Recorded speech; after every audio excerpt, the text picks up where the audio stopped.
Erik adalah seorang pemuda yang hidup di sebuah kota kecil yang tenang dan indah. Ia memiliki segalanya, keluarga yang peduli, bakat olahraga, dan teman-teman yang baik. Erik bercita-cita menjadi seorang atlet profesional, khususnya dalam cabang olahraga renang. Setiap hari, ia berlatih keras di kolam renang kota dan mengejar mimpinya dengan semangat tinggi. Namun, ketika Erik memasuki usia remaja, tekanan mulai menghampirinya. Ia harus menghadapi ekspektasi tinggi dari keluarganya dan pelatihnya, dan ia merasa seolah-olah semua orang berharap lebih banyak darinya. Untuk mengatasi tekanan ini, teman-temannya mulai mengenalkannya pada narkoba sebagai cara untuk merasa lebih baik dan melupakan masalahnya. Awalnya, Erik menolak tawaran teman-temannya.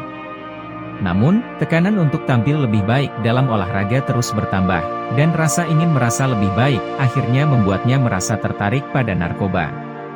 Ketika Erik mencoba narkoba untuk pertama kalinya, ia merasa seolah-olah semua masalahnya seketika menghilang. Ia merasa lebih percaya diri dan mampu mengatasi tekanan olahraga yang ia hadapi. Namun, apa yang tidak disadari oleh Erik adalah bahwa narkoba tidak memberikan solusi jangka panjang. Ia semakin tergantung pada narkoba, dan performanya dalam olahraga mulai menurun. Erik tidak lagi memiliki hasrat untuk berlatih dan berkompetisi seperti dulu. Ia merasa terjebak dalam siklus kecanduan yang berbahaya. Erik mulai terlibat dalam aktivitas ilegal untuk mendapatkan uang guna membiayai kecanduannya.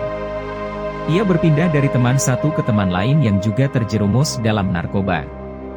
Hubungannya dengan keluarganya semakin renggang, dan ia kehilangan teman-teman lama yang mencoba membantunya. Suatu hari, saat mencoba mengedarkan narkoba kepada temannya, Erik tertangkap oleh polisi. Konsekuensinya serius, dan ia harus menjalani hukuman penjara. Di balik jeruji besi, Erik merenungkan keputusan buruk yang telah ia buat dan menyadari betapa merusaknya narkoba bagi hidupnya. Ia memutuskan untuk mengubah hidupnya. Selama waktu di penjara, Erik mengikuti program rehabilitasi narkoba. Ia merencanakan kembali impian masa kecilnya untuk menjadi atlet yang sukses dan menyadari bahwa narkoba hanya akan menghancurkan segalanya. Setelah menjalani hukuman penjara, Erik berjuang keras untuk mendapatkan kembali kesehatan dan semangatnya. Meskipun perjalanannya penuh tantangan, ia berhasil mengatasi kecanduannya. Erik kembali ke kolam renang dengan tekad yang kuat. Ia berlatih keras dan bekerja menuju mimpinya.